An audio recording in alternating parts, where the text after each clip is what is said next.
예, 저 오늘부터는 지난번까지 이제 12연계에 대해서 좀 말씀을 드렸는데 오늘부터는 그 이제 수행에서 그 불교 수행의 큰 일의 흐름이 있거든요. 수행이 어떻게 이제 발전돼 가는지 수행의 단계나 이제 큰 그림이 있는데 그거를 좀 책에 거의 근데 이제 초기 경제에 나오는 그런 수행의 전반적인 흐름에 대해서 설명한 경전이 한 10개 정도 돼요.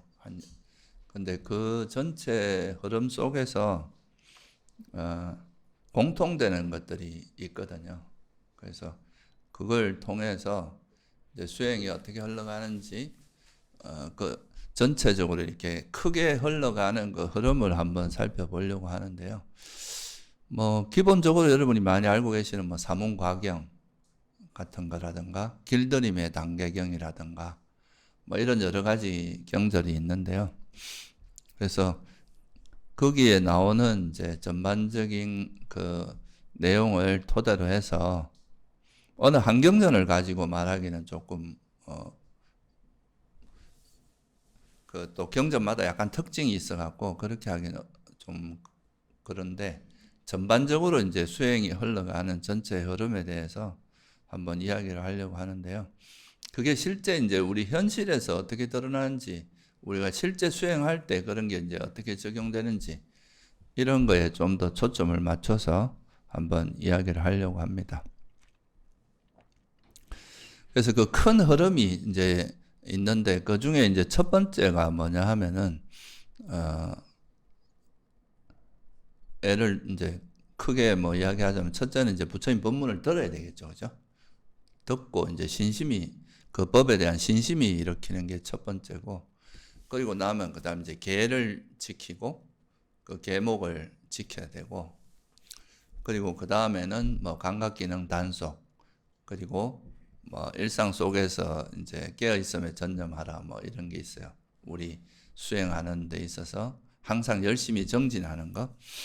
그거에서 뭐 또 이제 그 여러 가지 수행 방편을 가지고 일상에서도 수행하고 또 이제 좌선에서도 수행하고, 그렇게 하다 보면 장애가 버려져서 이제 선정에 들고, 또 선정을 이용해서 여실직연을 또 개발하고, 그걸 통해서 깨달음에 이르는 이런 과정을 쭉 설명하고 있는데요.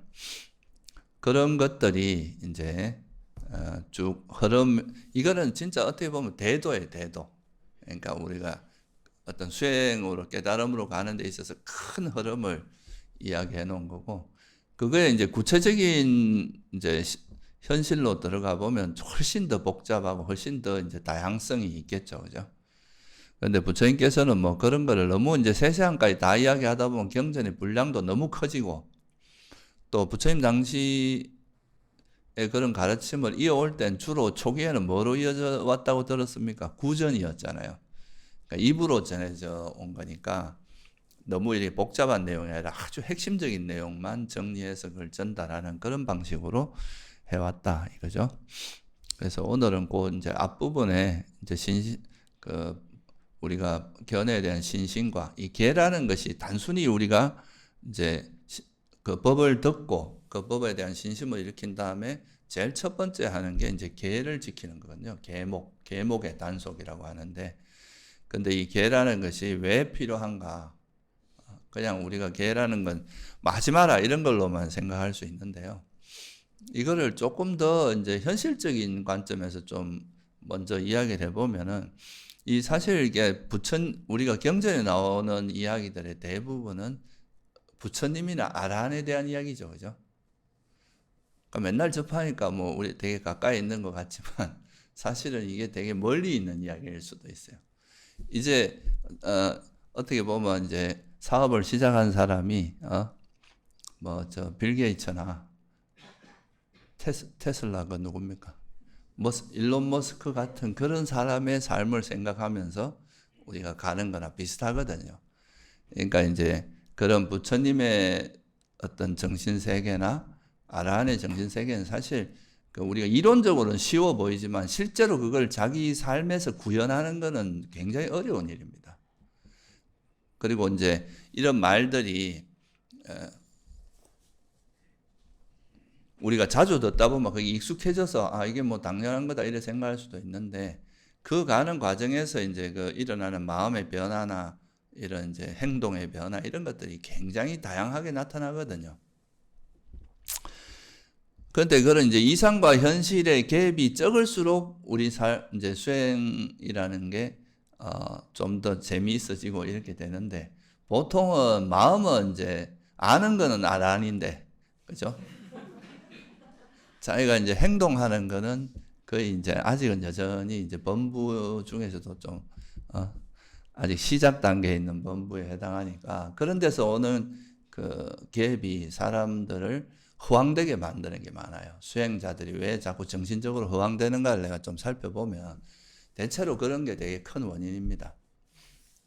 그러니까 이제 알고 있는 거에 비해서 실제 자기가 행하는 것들은 사실 되게 아직은 저열한 경우가 되게 많거든요. 그래서 그런 거를 이제 좀 메꾸는 게 되게 중요한데, 그러려면은 뭐냐 하면 이제 부처님께서 말씀하신 그런 뭐 바른 견해라든가 이런 가르침들이 실제로 이거는 뭐 되게 이렇게 뭐 수성하고 함축적인 내용들이거든요. 그 내용 자체가. 그러면 그거를 이제 우리가 그런 말을 듣고 그게 우리 수행이라는 거는 결국 이제 부처님 그런 진리가 우리 삶에 이제 구현이 돼야 되잖아요. 내 안에서 그죠? 그러니까 이제 구현이 되는 거를 하려면은 그 아까도 말씀드렸죠. 이 갭이 크니까 이 갭을 메꿔 줄 수 있는 좀 현실적인 방향의 뭔가 이야기가 필요하단 말이죠. 탐욕성, 탐진치를 없애면 된다. 이거는 되게 좀 추상적인 이야기란 말이죠. 그러면 탐진치가 사라졌을 때 어떤 식으로 우리가 이제 말을 하고 행동하느냐. 그러니까 언행이 이제 바뀌어야 될 거 아니에요. 그죠? 내가 뭔가 마음이 바뀌면 언행도 바뀌는 게 정상인데 그래야 그게 실제로 우리 삶에 구현된 거잖아요. 그러니까 이제 그런 거를 그냥 이렇게 막연히 이야기하는 게 아니라 그 실제로 이제 진리가 우리 삶에 녹아들어서 실제로 이제 그게 우리 내적으로 체화가 됐을 때 그때 드러나는 구체적인 모습을 핵심적인 그러니까 적어도 말할 때 이런 거는 바뀔 수밖에 없다. 행동할 때 이렇게 바뀔 수밖에 없다. 한 게 바로 개입니다. 이 개라는 거는 실제로 이제 어떻게 보면 바른 견해에 맞게 우리 일상 삶 속에서 어떻게 살아갈 것인가를 구체적인 지침을 준 거나 다름없어요. 그러니까 이 여러분들이 이제 바른 견해에 따라 살아라 이렇게 하면 어찌 보면 약간 추상적이잖아요, 그죠? 근데 살생하지 마. 이거는 되게 구체적인 삶의 지침이잖아요, 그죠? 살생을 하지 말고 도둑질 같은 거 하지 말고 삿대너명하지 말고 거짓말 하지 말고 정신을 흐리게 하는 술이나 약물 같은 거 하지 마라. 이런 거는 되게 이제 구체적으로 우리 삶과 아주 맞닿아 있는 이야기들이고 이게 이런 5가지 이런 계율 같은 이제 개가 우리 삶에 완전히 구현된 존재가 누구냐 하면 수다원이에요. 그러니까 이제 이게 사실 이런 것들을 그 개라는 걸 단순히 우리가 금기하는 그런 거라고만 생각하면은 이게 그 개의 의미를 이해하는 게 되게 이제 축소해서 이야기하는 거고, 그러고 되게 답답하게 느껴질 수도 있어요. 개를 지키는 게. 근데 우리가 이제 정말 이렇게 수행을 해서 정말 탐진치가 해롭고 탐진치로 벗어난 마음이 유익하다. 이거를 이제 이해하면, 그러니까 그 우리가 남의 뭐 살생을 하거나 거짓말하거나 이런 거에 다 기반은 뭐를 기반으로 하고 있습니까? 그 뒤에 숨어 있는 마음은 뭐예요? 거짓말 왜 하겠어요? 나한테 이득이 돼서 보통 하잖아요. 내가 내 것 들키기 싫고 막 내 잘못을 숨기고 싶고 이럴 때 거짓말을 하는 경우가 많고, 또 타인에게 막 고통을 주려고 하는 경우도 있거든요. 아닌 거를 막 음해하거나 이럴 수도 있잖아요. 그러니까 그런 행동 뒤에는 항상 보면 그런 욕망이나 성냄이 깔려 있거든요. 근데 이런 것들을 내가 이제 이런 내 마음에 있는 욕망과 성냄을 버리고 나서 어떻게 행동해야 되는지 이런 거를 스스로 찾아나기가 쉽지가 않아요. 근데 이제 부처님께서 아주 중요한 몇 가지는 딱 가이드를 준 거죠. 이렇게 살아라. 거짓말 하지 마라. 거짓말 하지 말라는 이 한마디 속에 그 갇혀져 있는, 이게 내포되어 있는 되게 많은 의미들이 있거든요. 거짓말 안 하고 사는 게 진짜 쉽지 않거든요. 왜? 계속 유혹이 있거든요. 나를 감추고 싶고 포장하고 싶고 또 때로는 막 타인을 막 공경에 빠뜨리고 막 뭔가 복수하기 위해서 그런 짓을 하기도 하고 하니까 그래서 그런 것들을 가장 이제 핵심적인 이거를 자기 속에 완전히 체화한 사람이 사실은 수다원인 거예요. 그러니까 이제 바른 견해에 대한 확고한 믿음도 생기고 계를 적어도 이제 오계 같은 경우는 절대 어기지 않는 그런 모습으로 바뀌는 거죠. 그러니까 계라는 걸 단순히 우리가 그냥 뭐 우리 삶을 구속하는 그런 걸로만 이해하면은 좀 안 되고 이 계라는 건 결국 내가 수행을 해서 내 마음의 욕망이나 성냄이 버려지면서 그 버려진 마음이 그 바뀐 그 상태가 현실 속에 구현된 거다. 그러니까 실제로 탐욕이나 성냄이 어느 정도 거친 형태의 그런 게 그러니까 주로 이제 수다원에서 버려지는 건 악체에 떨어질 정도의 거친 욕망이나 성냄은 버려진단 말이죠. 그러니까 그 정도로 남에게 비난받을, 특히 이제 지혜로운 사람들에게 비난받을 정도의 행위는 절대 안 한다는 이야기예요, 그게. 그죠? 그게 이제 어떻게 보면 그 사람이 바뀐 모습이 이제 그렇게 드러난다는 걸로 표현되기도 하기 때문에 여러분 이제 그런 거에 대해서 좀 이해를 하고 이제 계를 좀 받아들이면 그게 계라는 게 처음 수행하는 사람들한테 어떤 이제 그냥 바른 견해라고만 이야기했을 때는 좀 구체성이 좀 떨어지거든요. 그 구체적으로 가면 어떻게 하란 말이야? 이런 게 이제 잘 안 하다 할 수도 있는데 이게 계라는 그 이제 그걸로 딱 이제 구체화 시켜서 이야기하면 그 속에서 내가 이걸 자꾸 그러니까 내 의도 자꾸 어기고 있는 거는 아직 내가 이제 뭔가 내 마음이 그 정리가 안 됐다는 이야기도 되잖아요. 그죠? 그런 걸로 이제 자기를 점검할 수 있는 되게 중요한 요인이기 때문에 그래서 그 수행을 할 때 유익한 법의 출발점이 청정한 계와 바른 견해다. 이렇게 부처님께서 항상 말씀하신 이유가 처음 수행을 시작할 땐 바른 견해를 갖추고 그리고 이 바른 견해가 현실에서 이제 우리가 지켜나가는 구체적인 뭐 소위 말해 행동 지침이라고 할까요? 언행을 어떻게 하는지 그 지침으로서 이게 이것이 이제 어우러지면서 이제 이 바른 견해가 확립돼 가고 삶 속에 녹아나는 이런 과정으로 간다 이거죠. 그래서 그런 점을 잘 이해를 하면은 우리가 실제 마음이 바뀌면 언행이 바뀝니다. 또 역으로 말하면 마음은 아직 마음으로는 잘 안 되지만 그래도 부처님께서 이렇게 하라 하셨으니까 그래도 거짓말 안 하려고 노력하고 또 살생 안 하려고 노력하는 이 과정에서 또 마음도 어떻게 되겠어요? 같이 바뀔 수 있다 이거죠.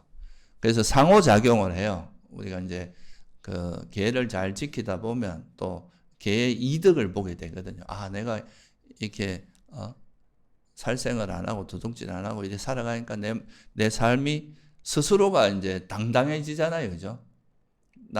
이제 지혜로운 사람한테 비난받을 그런 행위 자체를 아예 안 하게 되니까 그러다 보면 스스로가 만족스러워지고 이렇게 사는 게 바람직하구나 이렇게 되고 그 내가 계를 지키려고 하다 보면 또 내 욕망과 이 갈등이 일어날 거란 말이죠. 그죠? 욕망이나 성냄과 그거를 이제 스스로가 가라앉혀야 계를 지킬 수 있단 말이죠. 그러니까 이 과정에서 이제 마음을 바꾸는 것과 언행이 바뀌는 게 같이 갈 수밖에 없다. 이거죠. 그래서 그 점을 좀 이해하면 좋겠고요. 우리가 불교 수행에서 계정해라고 하는 거는 계정해로 말하잖아요. 그죠? 계는 뭡니까? 보통 계행이란 표현을 쓰거든요. 실제로 행하는 것, 말과 언행을 이야기하거든요. 이제 삼매와 지혜는 마음에서 일어나는 작용, 마음으로 짓는 업이에요. 그죠? 근데, 이거 계는 뭐로 짓는 업입니까?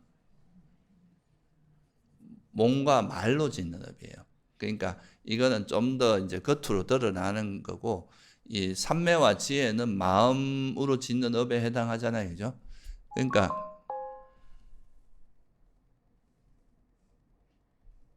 그래서 그거를 이해하면은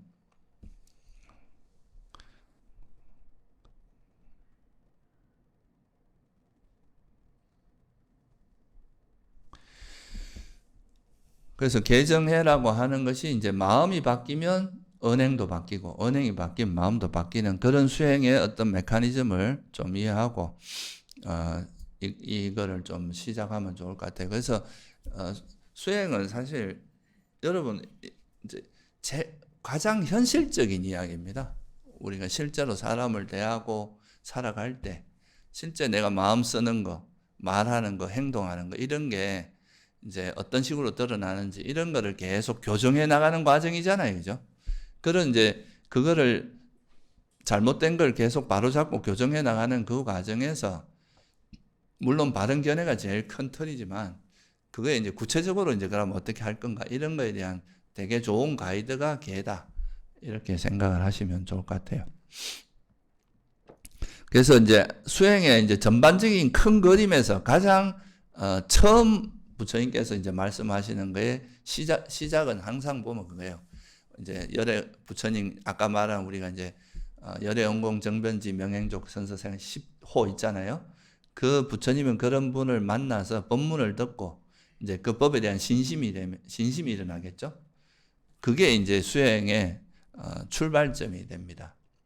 일단은 우리가 이런 수행이라는 건 가보지 못한 미답지를 가는 거잖아요. 어떻게 보면. 그죠?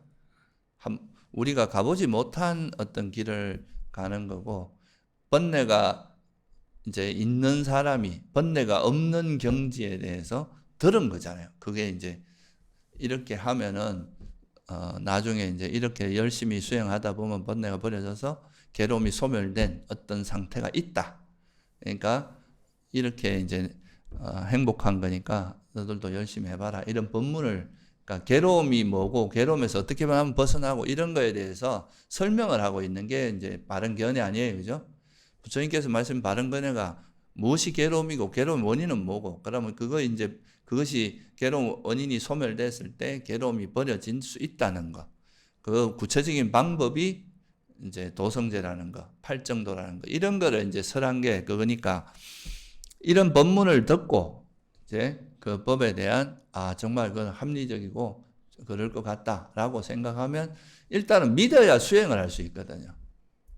이거 하고 계속 의심하고 이게 맞네 저거 맞네 따지다 보면 평생 따지다가 시간 다 가는 거예요. 일단은 믿고 가면서 이 가르침이 맞는지 안 맞는지 자기가 직접 걸어가면서 확인을 해야 수행이 되지. 수행은 안 하고 머릿속으로 계속 이게 맞네 저게 맞네 이렇게 자꾸 정보만 따지다 보면은 그건 한 발짝도 뗄 수 없습니다. 정신적으로 바뀌는 건 없고 지식은 늘어가겠죠. 그렇지만 실제로도 자기 마음의 변화가 일어나진 않아요. 그 변화라는 게 뭐냐 하면 탐진치가 있던 것이 탐진치가 버려지는 거잖아요. 버려지면서 나타나는 마음의 변화 이런 거니까. 그래서 첫 번째로 항상 이제 수행의 전체 그림에서 수행의 단계 이거 이제 경전에 나오는 공통적인 거의 첫 번째가 신심입니다. 법에 대한 이제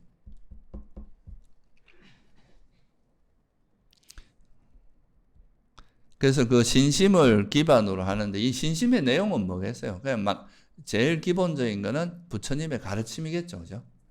그 가르침을 듣고 저렇게 저 가르침에 따라서 수행하면은 나도 괴로움을 소멸할 수 있겠구나 하는 그런 이제 마음의 확신 같은 거. 왜 불교에서 말하는 신심은 그냥 단순히 맹목적인 믿음을 의미하는 게 아니라 그죠? 그냥 그거에 대한 이해를 기반으로 한 확신 같은 거라 그랬죠. 그러면 이제 그 믿음이 있으면 이 법에 대한 믿음이 있으면 당연히 뭐가 따라오느냐? 그 법을 설한 분에 대한 고마움이 따라올 거 아니에요, 그죠?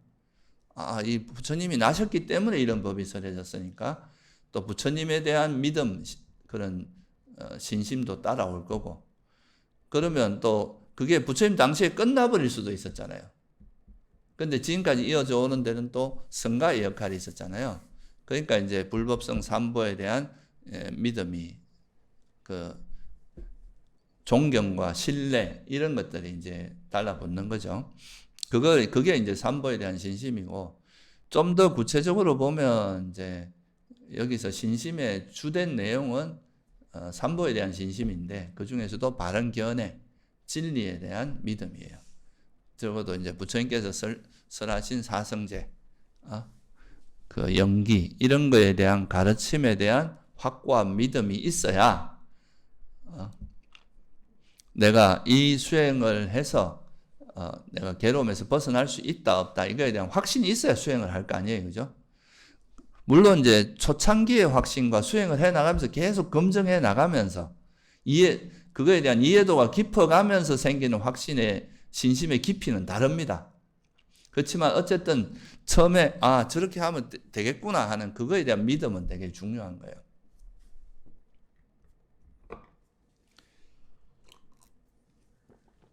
이게 사실 불교가 지난번에 법회 때도 말씀드렸지만 이제 철학적으로는 대성불교로 가면서 더 발전하고 더 풍부해지고 이런 건 맞아요.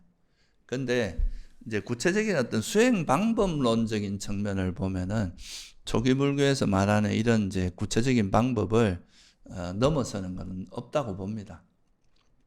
그거는 부처님께서 하신 그 방법을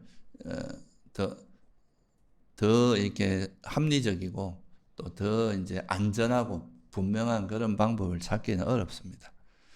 그래서 이게 뭐 철학적으로야 뭐 여러 가지 뭐 이제 이야기들이 좀 더 우리가 사유를 깊이 하다 보면 좀 더 다듬어지고 좀 더 뭐 이렇게 세련되고 이런 거는 가능한데 수행 방법은 부처님께서 말씀하신 이 방법대로 하시는 게 가장 안전하다는 거 이런 게 이제 믿음입니다.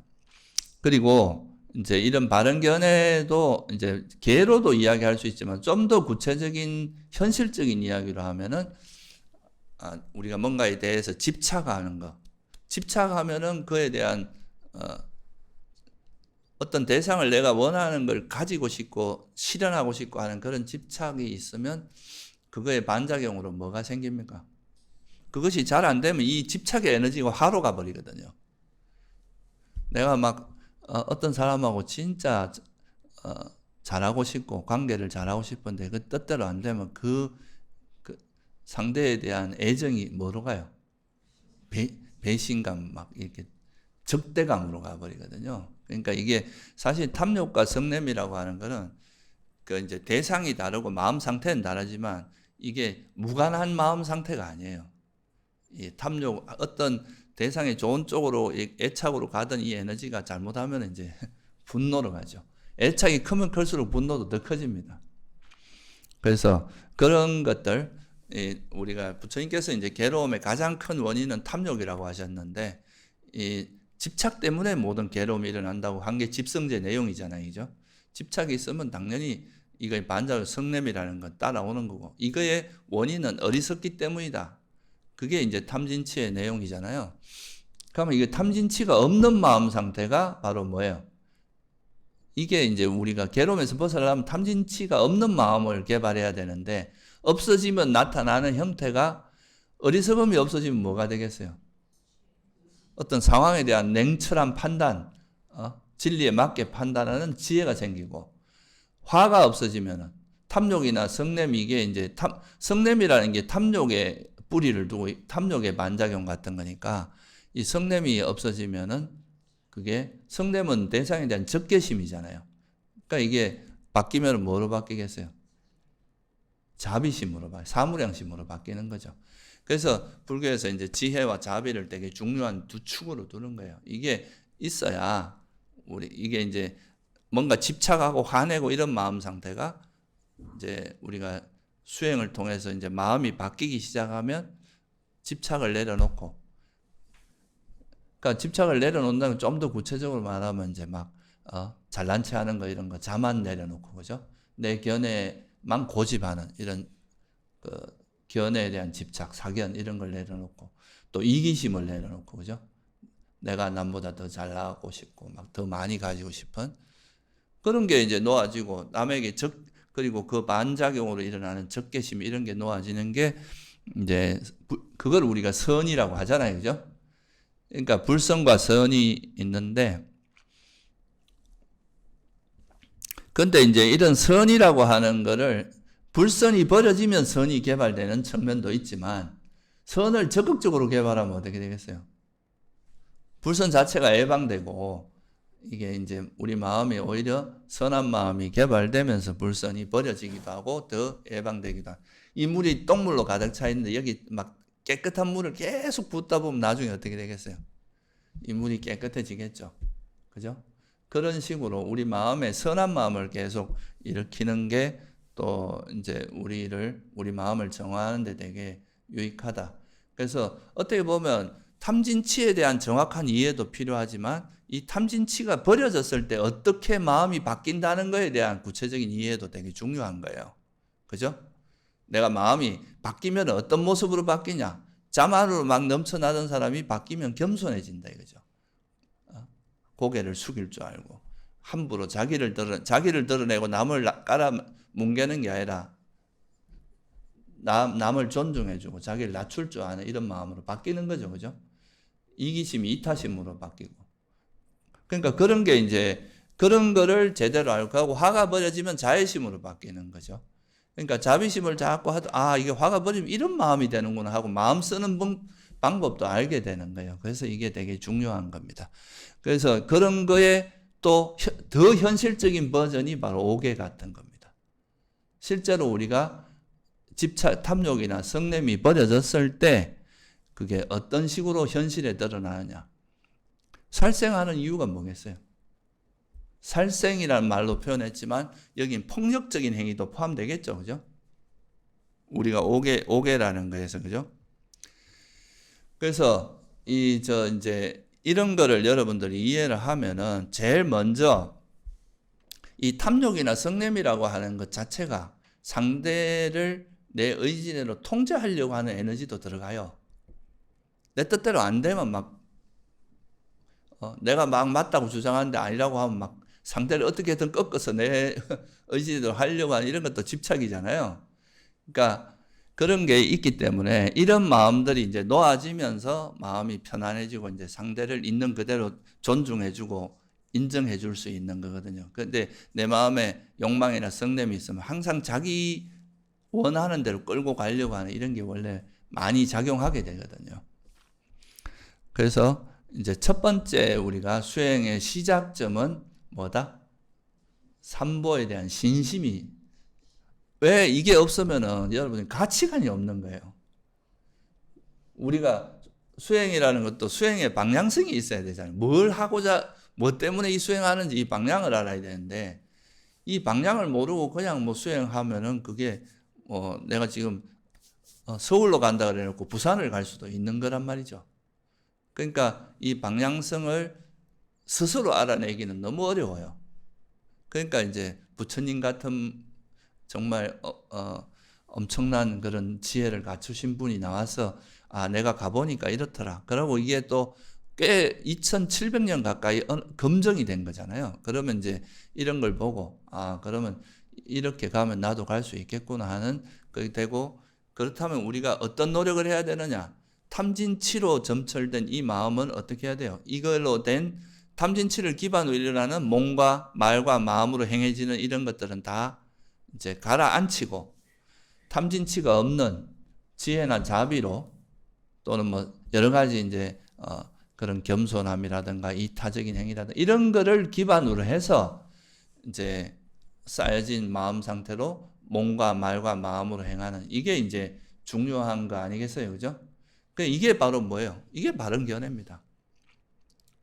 이게 이제 사성제라고 하는 것은 조금 더 이제 좀 원론적으로 이야기하는 수행적인 차원에서 보면은 결국은 이 탐진치를 버리려고 하다 보면 이 어리석음을 타파해야 된단 말이죠. 어리석음을 타파하는 과정에서 또 무상고무와의 지혜가 들어가기 때문에 결국은 이제 선불선을 이해하고 그걸 개발하는 과정에서 사성제가 여기 다 작동을 하게 됩니다. 그래서 쉽게 말하면은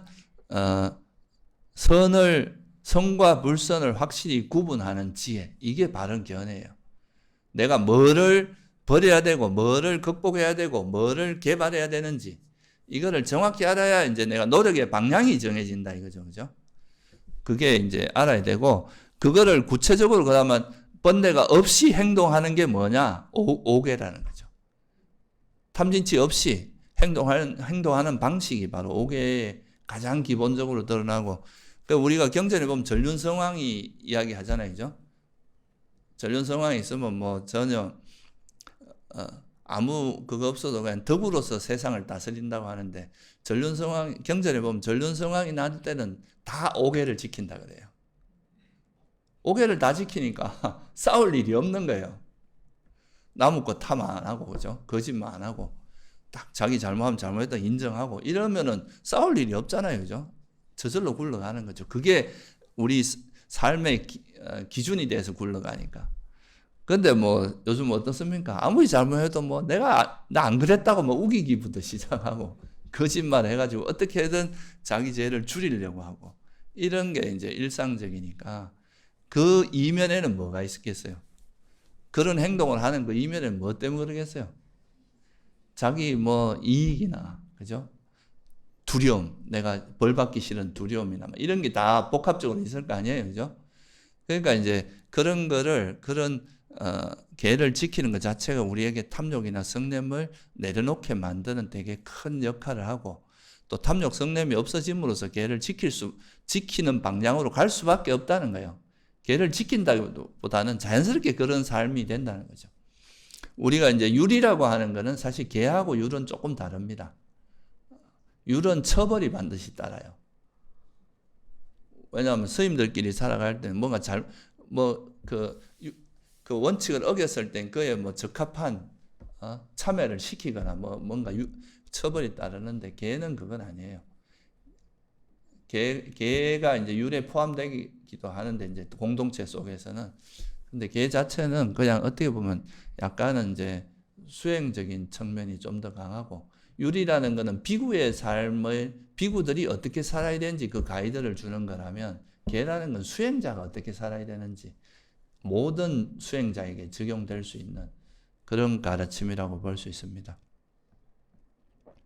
그래서 어떻게 보면 이런 이제 바른 견해 진리에 대한 확고한 신심을 가지고 있으면 이게 기반이 돼서 이제 실천으로 이제 실제로 이제 우리 마음을 정화하는 수행이 시작이 되는 거죠. 근데 이 바른 견해만 갖고는 아까도 말씀드렸죠. 이 바른 견해를 실제 수행에 적용하는 거는 좀 나름대로 수행을 해보면서 지혜가 좀 있어야 돼요. 처음부터 하기가 쉽지가 않아. 그러니까 뭐를 줬다는 거예요? 계를 알려주시는 거예요. 그러니까 이대로 그러니까 너가 탐진치가 버리지만 이런 마음으로 변한다는 것을 알려주고 이걸 실천하게 하는 거죠. 실제 삶 속에서. 그래서 이런 유익한 법 또는 불교 수행의 출발점을 부처님께서 뭐로 두 가지로 얘기했는데, 하나는 바른 견해, 또 하나는 청정한 계, 이렇게 두 가지로 설명을 한 게, 이 두 가지가 그러니까 수행의 기초다 이거예요. 그것이 없는 상황에서 수행이 한다는 것은 한계가 뚜렷하다는 거죠. 그리고 신심이 있으면 우리가 법을 잘 이해를 못하면 내가 뭘 이해 못하고 있지 이렇게 바라보는데, 신심이 없는 사람은 이 법이 뭔가 잘못된 거 아닌가 이렇게 들어간다고요. 태도가 달라요.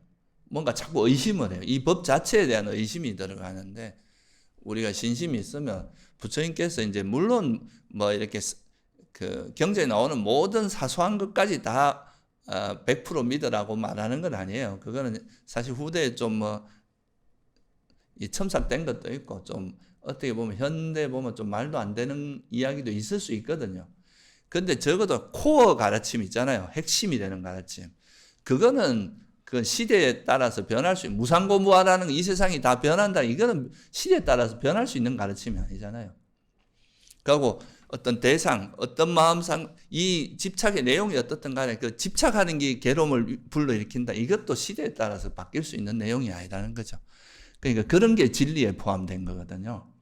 그러니까 이 진리라는 것은 우리가 믿고 따라가는, 일단은 믿고 수행하면서 확인해 나가는, 검증해 나가는 작업을 하는 게 좋고, 그리고 또 이제 그런 거에 따라서 우리가 살아가는 구체적인 방식이 수행자 그러면 어떻게 일상에서 행동하고 말과 행동을 어떻게 해야 되느냐, 그에 대한 큰 가이드, 그게 바로 뭐라는 게 계해랍니다.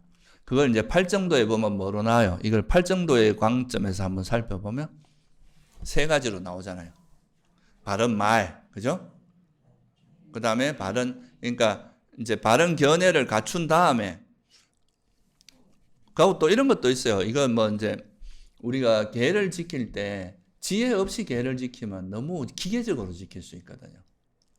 그래서 바른 견해 이해를 해야 될 거 아니에요. 이해를 해야 이게 답답하지가 않고 이게 어떤 목적으로 계를 부처님께서 말씀하신지 알면은 그걸 자기가 능동적으로 지킬 수 있는데 그렇지 않으면은 뭐 하나의 단적인 예를 들어 보면 그 이제 계율에 보면 사실 술 마시지 말라 계율만 있거든요. 원래 이제 그게 보면 그러니까 담배 피지 말라는 건 없다는 거예요.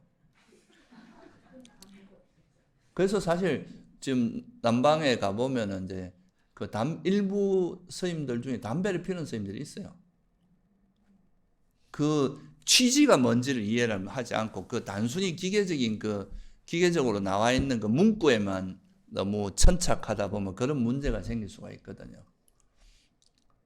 거기서 술을 먹지 말라는 거는 정신을 취하게 해서 문제가 되기 때문이잖아요. 그래서 그런 거를 이해하기 위해서 항상 부처님께서 계를 설하기 전에 우리가 일반적으로 아는 계정해지만 팔정도에서 순서는 어때요? 해 계정입니다. 정견 정사회는 해부터 시작하거든요. 그러니까 이 정견 정사회를 통해서 바른 견해를 갖추고 바른 견해를 기반으로 해서 계를 갖추는 이런 걸 이야기하고 있는 것도 우리가 눈여겨볼 필요가 있어요. 그래서 그렇게 해서 이제 팔정도에서 세 가지로 이야기하는데 이 계라는 거는 아까도 말씀드렸지만 마음으로 저거 죽일까? 이렇게 생각하는 것도 물론 이제 그걸로만 계를 어겼다고 하진 않거든요. 그게 실제 행위로 이어져야 돼요. 말이 이제 실제로 그 죽이는 행위로 이어졌을 때 그 계를 어긴다고 하는 거기 때문에 이 마음도 분명히 영향을 주지만 계를 어겼다 하는 거는 말과 행동으로 드러났을 때. 그래서 보통 이제 계는 언행을 기준으로 이야기하는 거다. 우리가 보통 언행이라고 하잖아요. 그죠? 그러니까 우리가 보통 요즘 뭐 세상에서도 그 사람 말과 행동을 보면 그 사람 수준을 알 수 있다. 이렇게 이야기하는 것처럼 이 수행자도 마찬가지거든요. 그 언행이 되게 중요하고 그래서 수행을 많이 한 사람일수록 말과 행동이 좀 더 조심스럽고 그죠? 좀 더 함부로 하지 않고 우리가 보통 이제 스님들도 오래 이제 스님 생활 하신 분들 보면 위라고 하잖아요. 행동 거지나 말이나 이런 게 가볍지 않게 하는 그런 게 있잖아요. 그런 게 이제 다 이게 언행을 가다듬는 거하고 관계가 있다는 거죠. 그래서 팔정도에서 계는 이제 세 가지로 설명을 하고 있는데 바른 말, 이게 말이 되게 중요하거든요. 다 사람들이 말로 뭐 천냥빚도 갚지만 천냥빚을 지기도 하잖아요, 그죠? 그러니까 이제 말이 되게 바른 말을 어떻게 할 것인가. 그 다음에 바른 행위, 이거는 이제 몸으로 하는 행위를 어떻게 할 것인가 이거고 또 하나는 이제 생계죠, 그죠? 이제 우리가 살아가는데 그 누구라도 생명체는 먹고 사는 게 되게 큰 문제란 말이죠. 그 동물의 세계는 먹는 거 외에는 그러니까 먹고 사는 거 빼면 거의 없거든요. 하루하루 이제 자기 목숨 유지하기 위해서 이제 먹이를 잡아먹는 그거 외에는 그게 제일 중요한 일이란 말이죠. 그러니까 우리는 좀 더 이제 문화적인 생활도 하고 하지만 결국은 이제 이 생계라는 거 먹고 사는 문제가 가장 근원적인 거라서 이거에서 문제가 생기면 악을 행하기가 되게 쉬워요. 그래서 바른 생계라는 거를 이제 팔정도에서 이야기하고 있는데요. 거기서 이제 첫 번째가 바른 말. 이제 앞에 두 가지는 언행을 이야기하는 거죠. 바른 말은 네 가지로 이제 보통 이야기하죠. 그죠? 뭡니까? 거친 말 하지 말라.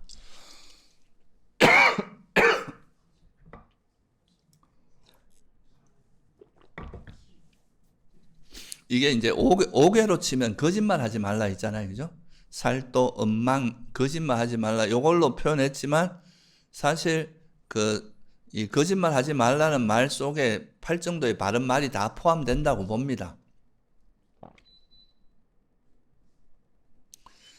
그래서 이 바른 말은 거친 말 하지 말라. 그 다음에 뭐예요? 그 다음에 이제 이간질하는 말. 그 다음 또 뭐예요? 거짓말. 그 다음 쓸데없는 말. 이렇게 네 가지로 그걸 하지 말라고 나오는 거죠. 그렇다면 이걸 이제 실제로 그러면 어떻게 하라는 이야기예요? 그런 말을 하지 말라는 거. 거친 말을 하지 말라는 건 무슨 말을 하라는 거예요?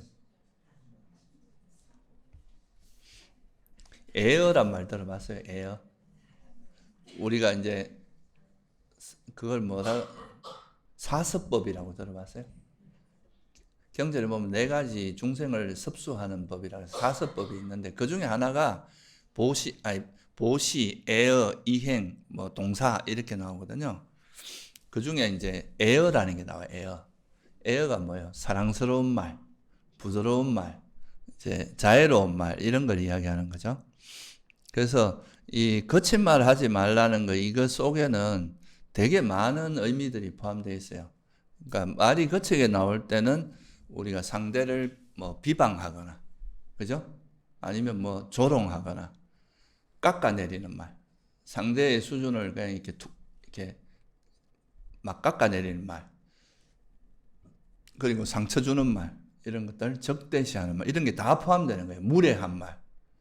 그러니까 상대를 배려하지 않고 자기 멋대로 하는 말, 이런 것도 있을 수 있고, 특히 이제 수행자들이 이제 이런 하는 것 중에 하나가 이제 우리가 세속에서도 이게 뭐랄까 자기가 좀 잘났다고 남무시하듯이 자기 수행 좀 됐다고 이제 수행 안 된 사람 함부로 이야기하는 거, 그죠? 아이 중생아 이렇게 하는. 아직도 그거 못내 그 정도밖에 못했어 이렇게 함부로 이야기한다거나 또 남의 또 이게 이제 다 도인병이 있으면 부처님이 보면 이제 한마디 중생들을 딱 보면 신통도 있고 하니까 탁 보는 순간에 뭔가 탁탁 파악하잖아요. 그죠? 이런 거를 가지고 싶은 거죠. 이제 수행자들이. 그래서 타인을 평가를 함부로 해요. 난 척 보면 안다. 그러면서, 자기도 잘 모르는데 뭘 척 보면 알겠어요. 그러니까 이제 그러면서 함부로 타인에 대해서 막 평가하는 거. 이런 게 이제 일종의 거친 말 중에 들어가요. 이 수행자의 입장에서 보면 이건 이제 상대를 뭘 안 하는 겁니까? 배려를 안 하는 거고, 그죠? 상대에게 상처를 줄 수 있고 요즘 말로 하면 끓긴다 그러잖아요. 네? 끓일 수 있는 그런 말들이란 말이죠. 실제로 이게 있잖아요. 수행이라는 거는 굉장히 다변적인 거거든요. 그죠? 어떤 특정한 하나를 갖고 평가할 수 있는 게 아니에요. 어떤 사람은 예를 들면 이제 이게 어떤 이야기가 나오냐면 그 안구따라니까에 보면 미가살라경이라고 있어요. 미가살라경. 이제 미가살라라는 어떤 여자 신도가 있었는데 이분에게 이제 아버지가 있었고 삼촌이 있었어요. 근데 아버지는 뿌라나라는 분이었는데 이분은 이제 부부 생활을 안 한 거예요. 깨달아가지고. 금욕 생활을 한 거죠. 근데 이시따따라는 삼촌은 부부 생활 여전히 한 거예요. 그러니까 이제 세속에 있으니까. 근데 이제 두 분이 죽었는데 둘 다 사다함이고, 도솔천에 태어났다. 이렇게 이야기를 한 거죠. 부처님께서. 그러니까 이제 이 미가살라라는 여자가 그걸 보면서 우리 아버지는 청정 범행을 한 분인데 어떻게 똑같은 그 부부 생활 한 사람하고 똑같이 그래 갈 수 있냐고 막 이렇게 약간 비방 섞인 말로 한 거예요. 그러니까 부처님께서 뭐라고 하셨냐면 이 불안하는 사람은 계행은 되게 계바람일은 뛰어난데 지혜가 좀 부족했다. 근데 또 이시다따라는 분은 그런 이제 세속에서 부부 생활하는 게 악행은 잘못된 건 아니거든요. 안 하면 절대 성관계를 할 수 없지만 수다원 사랑까지는 가능은 하거든요. 그러니까 이제 보통 일반 중생하고는 다르겠지만 그러니까 이제 뭐라고 말하느냐 하면 이시따따는 이제 개바라밀은 좀 부족했지만 개 기능 그러니까 우리가 그런데 그거는 부족했지만 그 지혜가 훨씬 더 뛰어났다. 그래서 전체적으로 보니까 쌤쌤이다. 같다. 그래서 이제 이게 둘 다 도솔천에 태어났다고 한 건데 그러면서 부처님께서 하신 말씀이 사람을 함부로 평가하지 말라. 사람에 대한 평가는 나 같은 사람만 할 수 있다. 부처님은 이제 모든 면에서 볼 수 있는 분이잖아요. 근데 우리가 이제 살면서 이렇게 제일 쉽게 저지르는 실수 중에 하나가 사람의 어떤 단편적인 모습을 보고 그 사람의 전체를 평가하는 거 있잖아요. 그런 게 되게 이제 좀 위험하거든요. 그런 것들을 하지 않는 것, 상대를 배려하고 그 사람의 모습을 존중해 주는 거예요. 내가 남한테 이렇게 뭔가 평가받으면 되게 기분 나쁘잖아요.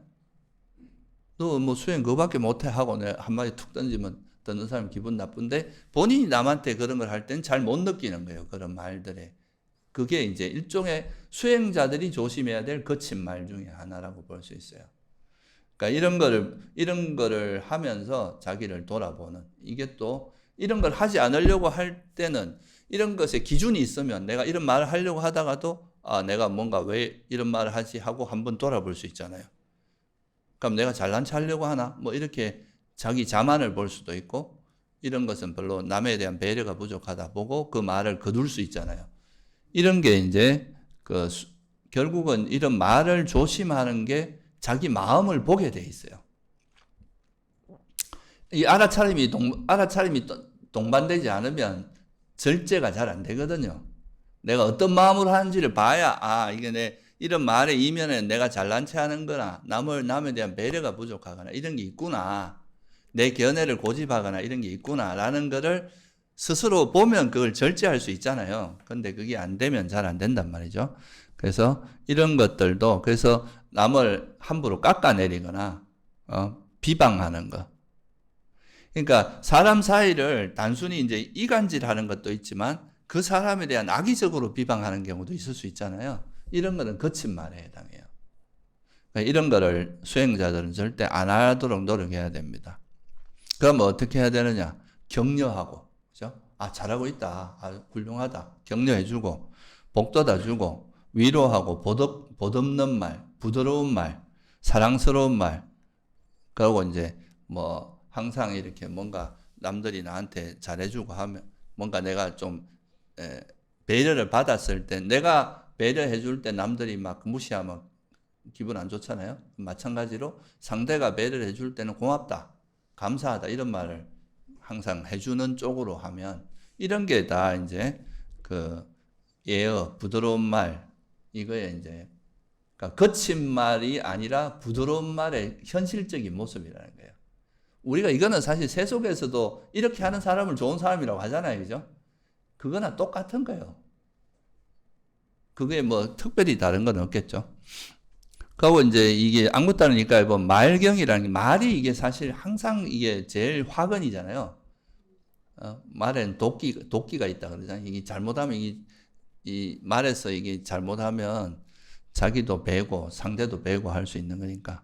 그래서 말을 할 때 항상 진실하고 우리가 온화하고 상대에게 유익한 말을 해라. 상대가 들어서 기분이 나쁘거나 이제 상처를 받는 말은 굳이 할 필요 없다. 그죠? 적절한 때를 봐야 되고 자애롭게 말해라. 우리가 자애의 마음을 가지는 거는 그 말을 할 때 그 말이 나를 드러내기 위한 말이 아니라 자애심이 있으면 어떻게 말을 하게 됩니까? 이게 상대에게 이익이 되는 말을 하게 되겠죠. 나한테도 이익이 되고 상대에게도 이익이 되는 말을 하려고 할 거 아니에요. 그죠? 그러다 보면은 가능하면 이제 상대에게 좀 부드럽게, 그죠? 이 자애란 말이 어디서 왔다고 제가 한 말씀 드렸죠. 자애라는 말, 맺다잖아요. 이 맺다 어원이 어디냐? 우리 믿다회 있잖아요. 우리 믿다가 친구란 뜻이거든요. 그러니까 이 믿다에서 파생된 단어가 맺다예요. 그러니까 결국은 그게 무슨 말이겠어요? 친구처럼 대하라 이 말이에요. 친구 대하듯이, 아주 친한 친구를 대하듯이 대하는 마음이 자애다 이거죠. 그러니까 이제 그 친구가 잘 되길 바라지 뭐 저거 어떻게 하면 고통을 줄까 이렇게 하진 않을 거 아니에요. 그죠? 그러니까 이제 그렇게 말을 하도록 노력하는 게 바로 거친 말 하지 않고 애어, 그러니까 사랑스러운 말을 하는 거, 이게 이제 되게 중요합니다. 우리가 다 알고 있지만 실제 현실 속에서는 되게 놓치고 있는 경우가 많은 거예요. 그래서 이런 걸 한번 돌아보면서 내가 말할 때 그런 어떤 식으로 하는지 이런 걸 한번 돌아보는 게 이러면서 자기 마음을 가다듬을 수가 있는 거죠. 그죠? 그러니까 뭐 겉으로 말은 내가 막 우주에서 기운이 들어와서 막 이런 말을 하면서 말할 때는 막 아주 거칠고 막 이기적인 말하고 이러면 그게 올바른 수행이라고 말할 수 없을 거 아니에요. 그죠? 그러니까 그런 이상적으로 뭔가 자기가 지혜가 성장하고 이랬으면 그게 현실에서도 이런 방향으로 드러나야 된다. 이렇게 말하는 거죠. 그 다음에 이제 두 번째가 거짓말 하지 말고 이제 거짓말 하지 말라는 거잖아요. 이거는 이제 5계에도 들어가죠. 이 거짓말을 하는 이유는 뭐겠어요? 다 자기 이익을 위해서, 그죠? 아니면 뭐 화가 나서 그 상대를 공경에 빠뜨리려고 엄해하거나 이럴 때도 거짓말을 하죠. 그래서 이것도 결국 이제 거짓말 하지 말고 항상 진실을 말하는, 차라리 거짓말 할 바에는 말을 안 해야 돼요. 그러면 이제 그렇게 되면 이게 이제 진실을 말하게 되면은 사람들에게 이제 큰 신뢰를 얻게 되겠죠. 왜냐면 저 사람은 절대 거짓말 안 한다. 이런 말을 하는, 그렇게 되면 그 사람의 말은 되게 무게감이 있고 그 사람이 무슨 말을 해도 들어주고 이렇게 되지만 입만 열면 거짓말 이래 돼버리면 누가 그 사람 말을 듣겠어. 그냥 저 또 거짓말해 하고 지나가 버리죠.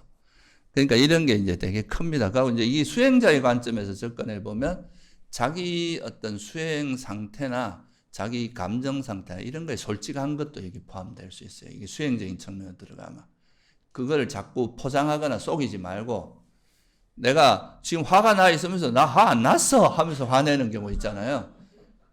그러니까 이제 그게 자기 스스로의 감정이나 마음을 속이지 말고 있는 그대로 인정하는 것, 솔직하게 말하는 것, 이런 것도 수행에 되게 크고, 그리고 이제 스님들도 그 이제 우리가 계율 중에서 되게 큰 게 뭐냐면 깨닫지 않았는데 깨달았다고 하는 거 있죠. 이거는 되게 큰 개에 해당하는 파라지카라고 해서 아예 이제 성가에서 축출할 정도로 그 되게 큰 그걸로 쳐요. 그래서 그렇게 이제 거짓말하지, 자기 수행 경지를 자꾸 이제 이렇게 우리가 세속처럼 막 없는데 있는 척 하는 거 있잖아요. 허영심이라 하잖아요. 그런 거. 허세, 허영 이런 것들은 수행자들에게는 아무 도움이 안 되니까 그런 게 아니라 자기를 솔직하게 하는 거. 이것도 거짓말 하지 말라. 진실을 말하라. 이런 거에 다 포함되는 이야기다 이거죠. 우리가 그냥 개를 너무 단순하게만 생각하지 말고 그걸 이제 수행하고 연관해서 생각해 보면 되게 현실적인 이야기입니다. 근데 보통 우리가 이제 막 수행 좀 했다 하면 막 되게 뭐가 있는 것처럼 막 이렇게 포장을 하잖아요. 그죠? 그러니까 그런 것도 하지 말고 그냥 이제 자기 현실을, 자기 모습을 있는 그대로 인정하고 솔직하게 받아들이는 것부터 수행이 시작되거든요. 그래서 이제 그런 것도 그렇게 하는 게 좋고요. 또 이제 어디에서 들은 걸 갖고 자기가 안 것처럼 하는 것, 이런 것도 이제 바람직하지 않고 그냥 있는 그대로 자기가 이제 솔직하게 담백하게 자기를 드러내고 또 상황을 항상 진실을 말하고 사실이 아닌 것을 사실로 말하거나 사실인 것을 사실이 아닌 것으로 말하는 이런 것들은 그 뒤에 숨어 있는 거는 다 이게 다 우리의 욕망이나 화가 숨어 있기 때문에 그런 거기 때문에 그렇게 하지 않으려고 애쓰는 것 자체가 이것도 또 이제 우리가 있는 그대로 보는 거의 훈련이기도 해요. 계속 뭔가 자기 욕망에 의해서 계속 이거를 왜곡해서 보는 것이 우리가 되게 많잖아요. 그죠? 이런 게 편견이라고 하는 거잖아요. 그게 아니라 그냥 사실은 사실로 보고 사실이 아닌 건 사실이 아닌, 내가 선호도냐 아니냐 이건 둘째 문제인 거예요. 사실은 사실로 보고 사실이 아닌 건 사실이 아닌 걸로 봐야지. 그 자기 이제 그런 욕심이나 막 자기 견해 이런 게 들어가면 아무리 좋은 일을 해도 다 나쁘게 보거나 아무리 좋은 일을 해도 아무리 나쁜 짓을 해도 다 좋게 보거나 이렇게 될 수도 있거든요. 그러니까 이제 그것도 있는 그대로 진실을 말하는 거, 이것도 이제 되게 수행에서 되게 중요한 부분입니다. 그 다음에가 뭡니까? 이간질 하지 말라는 거죠. 이것도 의외로 사람들 사이에, 이 지금 부처님께서 말씀한 이게 우리 인간들 사이에서 허다하게 일어나는 일들입니다. 그죠? 이간질 하는 건 다 대부분 질투. 그죠? 아니면 남에게 고통을 주기 위해서. 그렇게 하는 경우죠. 아니면 이제 내가 저 자리에 올라가야 되는데 이 사람을 주저앉히기 위해서. 그죠? 막 사람들한테 이간질 시켜갖고 이 사람을 도태되게 만들고 자기가 그 자리에 올라가려고 하고 이런 게 다 우리의 마음 상태기 그런 게 이간질을 하는 그 뒤에 숨어 있는 마음 상태이기 때문에 그런 거를 들여다보면서 사람들 사이에서 오히려 오해를 풀게 해주려고 하고 그죠? 좀 더 이렇게 관계를 좋게 만들려고 해야지 괜히 뻔히 좋은 관계를 이간질 시켜갖고 더 나쁘게 만들고 상대를 오인하게 만들고 오해하게 만들고 이런 것들이 되게 이제 위험한 것들이다. 그래서 이제 우리 부처님께서는 보면요, 성가에서 어떤 문제가 생겼을 때 그런 거를 어느 한 사람의 말만 듣고 판단하지 않아요. 예를 들면 이제 사리불존자 같은 사람도 이제 와서 막 음해하는 사람들이 있거든. 사리불존자 보통 이제 옛날에는 성가에 물품이 들어오면 물품을 이렇게 나눠주는 그런 거는 아무나 안 시키거든요. 욕심이 들어가면 안 되잖아요.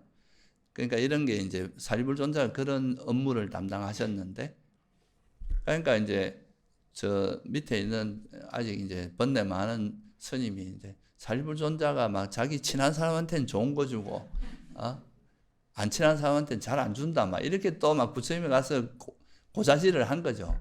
그러니까 부처님께서 보시면 한심할 거 아니에요, 그죠? 그런데 이제 그런 거를 무작정 그렇게 나무라지도 않고, 그러면 이제 그때 어떻게 하냐면 사리불존자를 불러요. 너 이런 일이 있는데 이거 맞냐? 이렇게 물어보고, 그러면 이제 그 물어보고 확인을 하면은 이게 양쪽의 이야기를 다 들어보는 거죠. 그러고 나서 너는 이게 아닌 걸 이제 본인 스스로가 이제 이게 정말 자기가 그런 어리석음이나 욕망 때문에, 질투심 때문에 그렇게 했다는 것, 또는 자기한테 많은 걸 주지 않아서 그게 화가 나서 그럴 수도 있잖아요, 그죠? 그런 걸 이제 알게 함으로써 이제 뉘우치게 하고, 그러면 또 적절한 처벌도 가하고, 뭐 분리시킨다거나, 뭐 참여하게 한다거나 이렇게 할 수 있겠죠. 그래서 이제 이렇게 이간질을 하지 못하도록 하기 위해서 하는 것 중에 하나가 이제 그런 현전, 항상 그 당사자를 불렀다 이거죠. 우리가 현대에서 법을 할 때 원고가 있으면 또 피고가 있으면 원고가 있고 하면 다 뭐가 있습니까? 다 각자가 이야기할 수 있는 기회를 공평하게 주잖아요. 근데 다른 사람 이야기만 듣고 판단해버리면 한 사람이 완전히 이렇게 오해될 수도 있잖아요, 그죠? 그러니까 이런 게 이간질의 위험성이거든요. 아니, 저 사람이 너한테 뭐 이상한 소리 하더라, 뭐 이렇게 저는 그 사람 이야기 들어보지도 않은 상태에서 판단을 해보면 저 사람 나쁜 인간이 되어버릴 수 있다 이거죠. 그래서 그런 것도 우리가 잘 판단해서 사람들, 하고 자기한테 남의 험담을 해놓는 사람은 딴 데 가서도 내 험담을 또 합니다. 그런 사람 말은 그렇게 신뢰할 수 있는 말들이 아니에요. 그런 거를 잘 보고 사람들이 이렇게 이간질하고 남에게 피해가 갈 말을 자주 하는 사람은 그런 사람은 진짜 멀리 하는 게 좋아요. 그런 게 이제 화합시키는 말을 해야 된다. 서로가 이렇게 분란을 일으키고 상대에게 이제 해가 되는 그런 말을 자주 하는 사람들은 그거는 이제 조직에서 항상 그 분란을 일으킵니다. 그런 사람들. 그렇게 하지 말고 부처님께서 이제 가장 강조한 것 중에 하나가 화합이거든요. 화합. 이 출가자들이나 수행자들끼리 서로가 이제 화합해서 살아가는 게 되게 중요한데, 이런 화합의 기본은 나와 남이 잘 되기를 바라는 마음이잖아요, 그죠? 그러니까 내가 더 드러나고 상대를 깔아뭉개고 상대를 낮추면서 내가 드러나, 이런 건 이제 아주 저열한 마음 상태고, 오히려 이제 누가 같이 수행하는 사람 다 같이 잘 돼서 다 괴로움에서 벗어나길 바라는 이런 마음이 있을 때는 화합이 가능한 거잖아요. 그래서 그런 이제 화합을 기반으로 해야 된다. 이게 이제 말을 할 때 조심해야 되는 거고요. 그리고 이게 지금 제가 이제 이걸 좀 길게 말씀드리는 거는 우리가 다 한다고 생각하지만 막상 현실에서 이제 부딪혀 보면 이대로 잘 못하는 것 중에 하나입니다. 말할 때. 이 말을 잘하는 것이 사실 되게 어렵단 말이죠. 그래서 세속에도 보면 뭐 대화법이니 뭐 이런 책들이 되게 많잖아요. 근데 이제 그런 게 잘 되기 위한 그 밑바탕에는 뭐가 있어야 되냐 하면 우리가 이제 대상, 특히 이제 사람 생명체에 대한 존중과 그런 배려, 자애심 이런 게 있어야 이제 이런 말들이 좀 부드러운 말로 나오는 거잖아요, 그죠? 근데 우리가 상대에 대한 그런 배려나 존중심, 그리고 나와 남이 다 같이 행복하길 바라는 이런 마음이 없으면은 말을 함부로 하게 되거든요. 자기 입장에서. 의외로 수행자들이 더 말을 함부로 하는 경우가 많아요. 왜냐하면 자기가 이것도 이제 일종의 안다고 생각하는 거 있잖아요. 뭔가 막 아까 말씀드렸듯이 이제 수행자들은 딱 한눈에 보면 안다. 이런 거에 대한 좀 환상 같은 게 좀 있어요. 그러면서 이제 타인을 함부로 평가하는, 함부로 말하는 이런 게 많은데 그건 진짜 조심해야 돼요.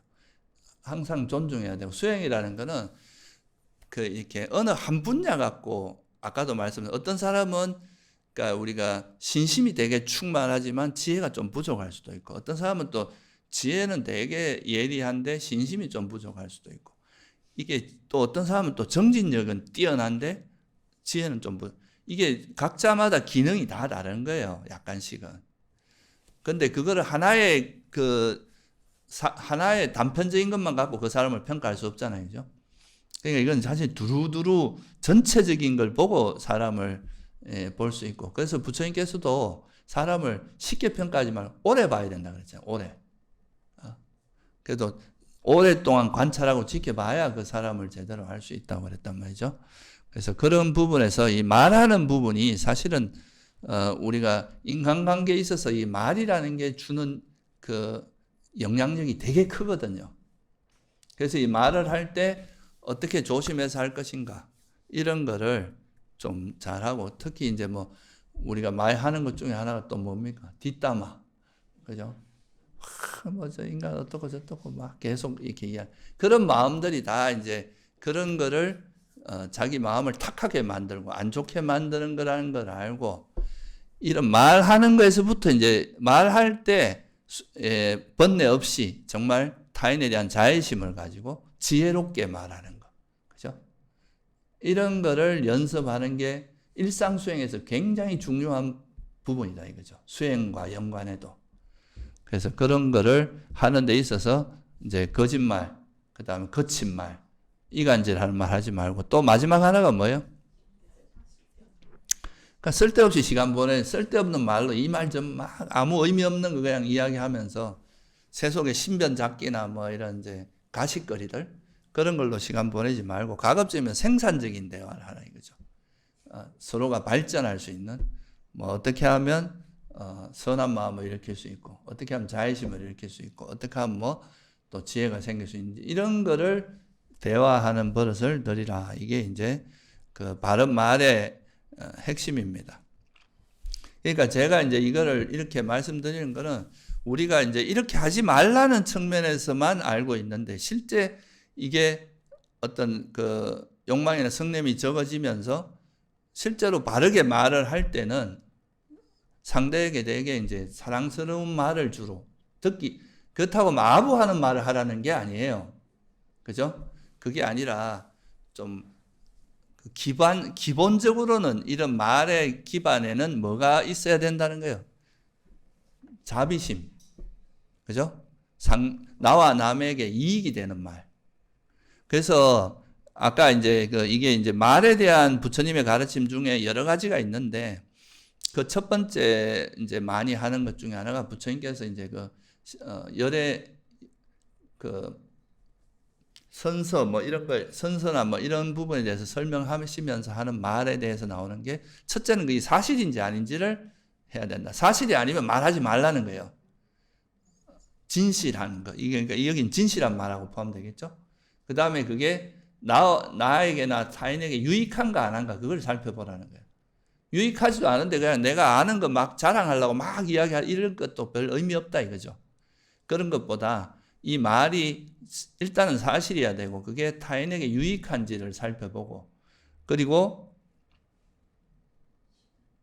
이게 적절한지 안 한지 이게 두 가지가 성립되면은 근데 내가 이제 아무리 이게 사실이고 유익한 말이라고 하더라도 상대가 지금 그걸 들을 준비가 안 돼 있거나 그런 여건이 안 됐을 때 말을 하면 효과가 없거든요.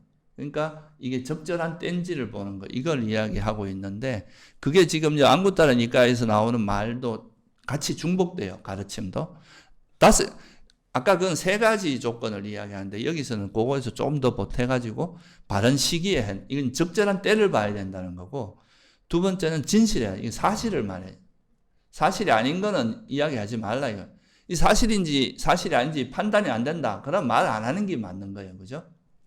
자기 혼자 추측해갖고 함부로 막 이게 사실인 것처럼 이야기하면 안 된다 이거죠. 그리고 온화한 말. 이거는 이제 말할 때, 아까는 이제 그 조건, 그러니까 이제 이게 사실이고 이익이 되고 적절한 때일 때 말을 할 때는 어떻게 하라는 거예요? 자유롭게 해라. 온화하게, 부드럽게 말을 해라. 이거죠. 그렇게 했을 때 이 말이 이제 의미가 있고 그 말을 통해서 이제 관계도 좋아질 뿐더러 자기가 또 자기 수행의 측면에서도 이렇게 말을 하는 것은 상당히 의미가 있다. 오늘 이게 이제 좀 더 하려고 했는데 이야기가 좀 길어지다 보니까 바른 말까지, 나머지는 또 다음 시간에 이어서 하겠습니다. 기본적으로 이제 바른견에 대한 신심과 청정한 계, 이게 사실은 가장 중요한 기초입니다. 이거를 가볍게 생각하면 안 돼요. 이거를 잘해야 이게 자기가 이제 실제 마음이 바뀐 거가 겉으로 드러나는 형태가 이런 형태라는 거예요. 네, 오늘은 여기까지만 하겠습니다.